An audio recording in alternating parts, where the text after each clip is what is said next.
முத கேட்காத நாலாவது டைம் வந்து கேட்டேன் பொறுப்பு.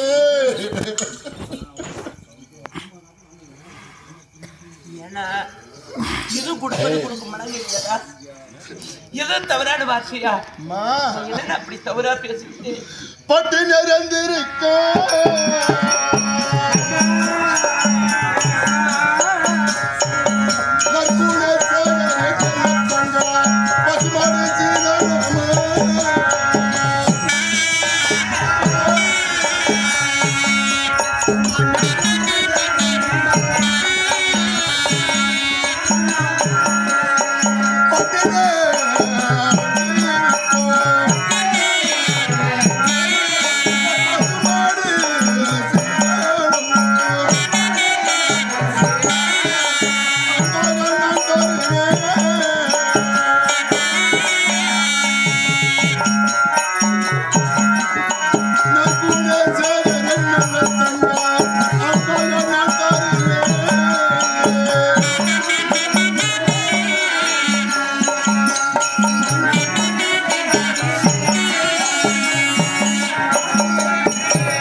மனிதனுக்கு 7 பேர் வேலைன்னு சொல்லுது.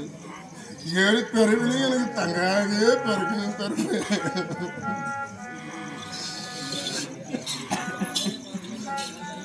பட்டி நிறைந்திருக்கும் பசுமாடு சீதனம் பாதி படுத போல உன் மனம் கோணாமல் ஒட்டி தருகிறேன். அம்மா மேல என்ன கேட்கறதுக்கு இருக்கக்கூடிய பொருளெல்லாம் கொடுக்கிறேன் சொல்லி இந்த பசுமாடுகளே நான் ஒட்டிட்டு சென்றேன்னா நான் பால் சுரக்கக்கூடிய நேரம் இந்த தரையில வந்து பால் கறக்க போறடா. என் தங்கையான செல்வராணி மேல பிரிக்கு மேல வைத்து வளர்த்து என் தங்கையானவனை கொண்டு போய் அங்க பசுக்கு அதை கண்டுட்டு பால் பீச விடுவனாயம்மா தெரியல. அண்ணா எனக்கு உக்காந்து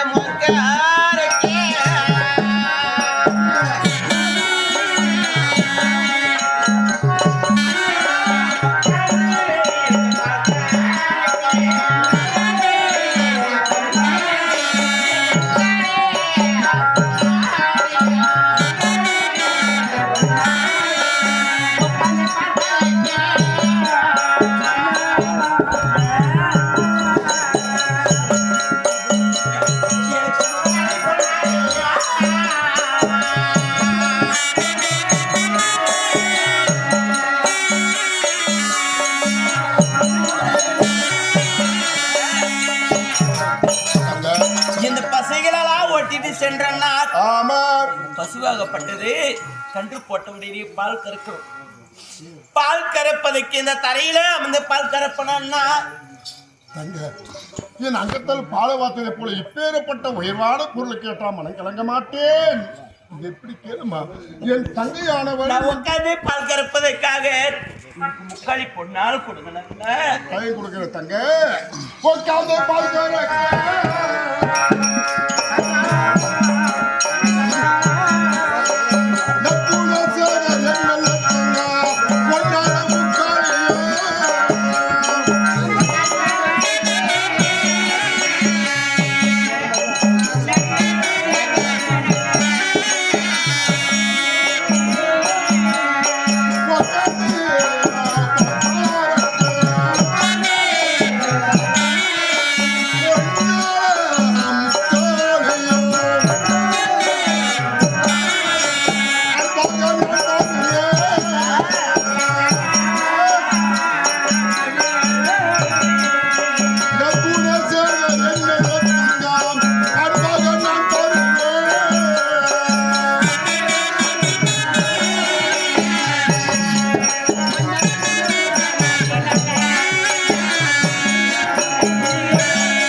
தரையிலே உட்காந்து நீ பால் பீசுறதே உண்டானா முழங்காலா இருப்பெல்லாம் வலிக்கும் தங்கை அப்படி விடுவேனா அம்மா பொன்னால முக்காய் கட்டாயம் தருகிறேன் அம்மா.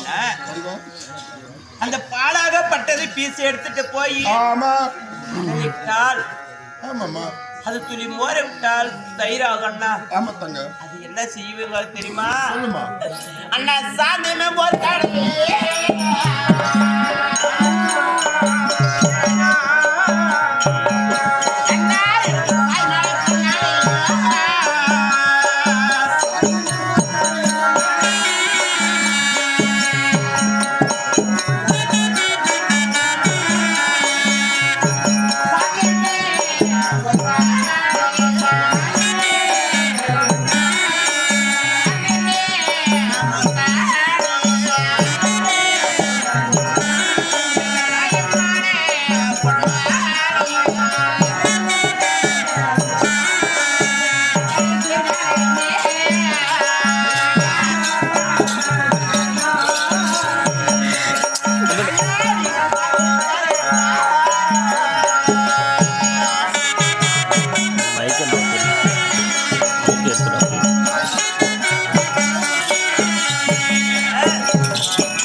சாந்திமே மோர் கடியா.